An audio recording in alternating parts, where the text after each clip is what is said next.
வணக்கம். இன்னைக்கு நாம ஒரு சுவாரஸ்யமான கேஸ கொஞ்சம் ஆழமா பார்க்க போறோம். ஆமா. இது தென்னிந்தியாவோட பெரிய சினிமா கம்பெனி லைகா புரொடக்ஷன்ஸ். அவங்களுக்கும் ஆக்டர் விஷால் கிருஷ்ண ரெட்டிக்கும் நடுவுல நடந்த ஒரு கடன் விவகாரம். கரெக்ட். சென்னை ஹைகோர்ட்ல இருந்து இப்போ ரீசெண்டா ஒரு தீர்ப்பு வந்திருக்கு. ஆமா, ஜூன் 5, 2025 தீர்ப்பு. அத பத்தி தான் பேச போறோம். இந்த கேஸ்ல லைகா நிறுவனம் என்ன கேட்டாங்கன்னா, விஷால் அவங்களுக்கு கொடுக்க வேண்டிய சுமார் 30 கோடி ரூபாய திருப்பி கேட்டாங்க. 30 கோடியா? இதுல அசல் எவ்வளோ, வட்டி எவ்வளோ? அதுல அசல் 21.29 கோடி, பாக்கி வட்டி. ஓ சரி. இந்த பணம் எப்படின்னா, விஷால் முதல்ல கோபுரம் பிலிம்ஸ்னு ஒரு கம்பெனி கிட்ட கடன் வாங்கியிருக்காரு. அந்த கடனை லைகா நிறுவனம் டேக் ஓவர் பண்ணிக்கிட்டாங்க. ஓ, லைகா அந்த கடனை அடைச்சிட்டாங்களா? ஆமா. அதுக்காக செப்டம்பர் 2019ல இவங்க 2 பேருக்கும் நடுவுல ஒரு அக்ரிமெண்ட், கடன் ஒப்பந்தம் கையெழுத்தாயிருக்கு. அதுதான் இந்த கேஸோட பேஸ். சரி சரி. அப்போ லைகாவோட வாதம் என்ன? ஒப்பந்தப்படி பணம் வரலையா? அதேதான்.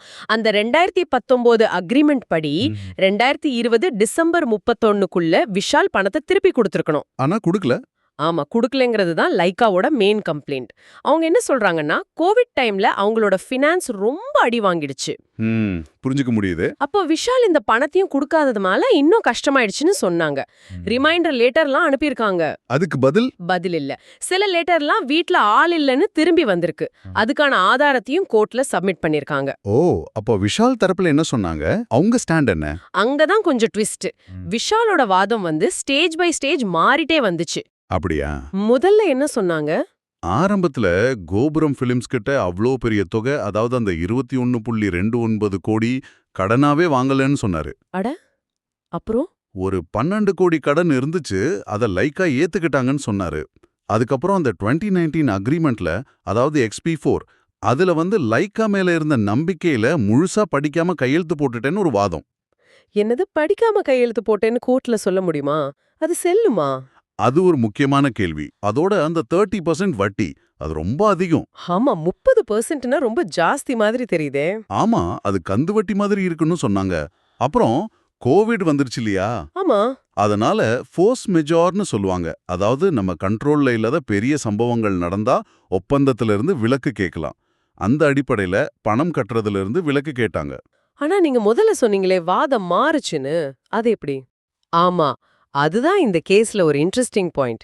இந்த விசாரணைக்கு முன்னாடி ஆரம்பத்துல ஒரு எதிர் பிரமாண பத்திரம், கவுண்டர் அஃபிடவிட் XC1 தாக்கல் செஞ்சாரு. சரி. அதுல இந்த அக்ரிமெண்ட்டையும் கடன் தொகையும் ஒத்துக்கிட்டு பணத்தை திருப்பி தர ரெடின்னு சொல்லியிருந்தாரு விஷால். என்னது, முதல்ல ஒத்துக்கிட்டு அப்புறம் மாத்தி பேசினாரா? ஆமா, பின்னாடி ரிட்டன் சப்மிஷன்ல தான் தன்னோட நிலைப்பாட்டை மாத்திக்கிட்டாரு. இந்த கான்ட்ரடிக்ஷனை கோர்ட் நோட் பண்ணுச்சு. ஓ அப்படியா? அப்போ கோர்ட் எப்படி இதெல்லாம் பார்த்துச்சு? கடன் வாங்கினதை ஏத்துக்கிட்டாங்களா கடைசியில? கோர்ட் ஆதாரங்களை தான் மெயினா பார்த்துச்சு. லைகா என்ன பண்ணுனாங்கன்னா, கோபுரம் பிலிம்ஸ்க்கு விஷால் சார்பா பணம் கொடுத்ததுக்கான பேங்க் டிரான்சாக்ஷன் ஆதாரங்கள், XP2, XP3 எல்லாத்தையும் சப்மிட் பண்ணாங்க. ஓகே. அது போக விஷாலோட அந்த ஆரம்ப கால ஒப்புதல் வாக்குமூலம் XC1.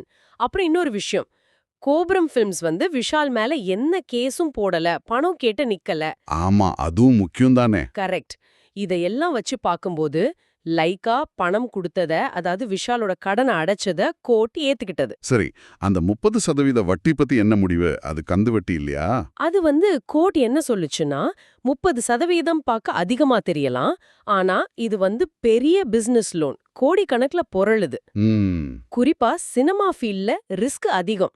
சோ இந்த மாதிரி டீலிங்ஸ்ல இது ரொம்ப அசாதாரணமான வட்டி இல்லைன்னு சொல்லிட்டாங்க. தமிழ்நாடு கந்து வட்டி தடை சட்டம், தமிழ்நாடு எக்ஸாபிட்டன்ட் இன்ட்ரெஸ்ட் ஆக்ட் கூட இந்த மாதிரி பெரிய கமர்ஷியல் லோன்ஸ்க்கு அப்ளை ஆகாதுன்னு தெளிவுபடுத்திட்டாங்க. ஒரு கேஸ் கூட கோட் பண்ணாங்க, Indiabulls financial services case. சரி சரி. இதுல இன்னொரு முக்கியமான விஷயம், விஷாலே இதே 30% வட்டி தான் முந்தைய கடனாளரான கோபுரம் பிலிம்ஸுக்கும் கொடுத்ததா விசாரணையில ஒத்துக்கிட்டாரு. ஓ அப்படியா? அப்போ அவரே ஒத்துக்கிட்டாரா? ஆமா. அப்போ அந்த ஃபோர்ஸ் மெஜோர் அப்புறம் அக்ரிமெண்ட் செல்லாதுங்கிற வாதம்லாம் என்னாச்சு? அதெல்லாம் பின்னாடி அவங்க தரப்புல ரொம்ப அழுத்தி பேசல. அதுக்கு மேல விஷாலோட சில நடவடிக்கைகள் பத்தியும் கோர்ட் கமெண்ட் பண்ணிருக்கு. என்ன மாதிரி? அதாவது கோர்ட் சில ஆர்டர்ஸ் போட்டிருந்தாங்க, அத சரியா ஃபாலோ பண்ணல. ஷக்ரா படத்தோட கலெக்ஷன் டீடைல்ஸ் சரியா கொடுக்கல. அப்புறம் படம் எத்தனை நாள் ஓடுச்சுங்கிற விஷயத்துல தப்பான தகவல் கொடுத்திருக்காரு. இது அவரோட ட்வீட்ல இருந்தே தெரிஞ்சதா கோர்ட்ல சுட்டி காட்டினாங்க. இதெல்லாம் பார்க்கும்போது கேஸை இழுத்தடிக்கிற மாதிரி இருக்குன்னு கோர்ட் ஃபீல் பண்ணுச்சு. ஓ, இதெல்லாம் வச்சுதான் தீர்ப்பு வந்துச்சா? ஆமா, இதையெல்லாம் கன்சிடர் பண்ணி தான் லைக்காக்கு சாதகமா தீர்ப்பு வந்துச்சு. ஆஹா, மொத்தத்துல விஷால் பணத்தை திருப்பி கொடுக்கணும். அதேதான். அசல் தொகை 21.29 கோடி. அதுக்கு ஒப்பந்தப்படி 30% வட்டி. எல்லாத்தையும் சேர்த்து மொத்தமா சுமார் 30.05 கோடி ரூபாய கோர்ட் கேஸ் செலவோட சேர்த்து லைக்காவுக்கு கொடுக்கணும்னு தீர்ப்பு.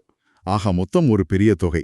இந்த வழக்கு சினிமா துறையில இருக்கிற இந்த நிதி பரிவர்த்தனைகள், ஒப்பந்தங்கள், நம்பிக்கை இதெல்லாம் பத்தி நிறைய யோசிக்க வைக்குது இல்லையா? நிச்சயமா. கோடிக்கணக்குல பணம் புழங்குற ஒரு இண்டஸ்ட்ரி.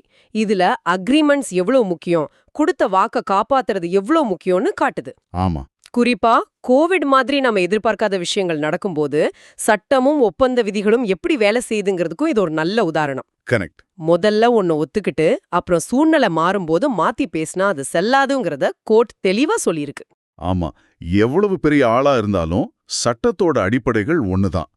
கான்ட்ராக்ட்னா கான்ட்ராக்ட் தான். நிச்சயமா. இந்த மாதிரி நிதி ஒப்பந்தங்கள்ல எவ்வளோ தெளிவா இருக்கணும், எவ்வளோ பொறுப்பா நடந்துக்கணும்னு இது காட்டுது. நீங்களும் இதை பத்தி யோசிச்சு பாருங்க. அடுத்த தடவை இன்னும் ஒரு ஆழமான பார்வையோட சந்திக்கலாம்.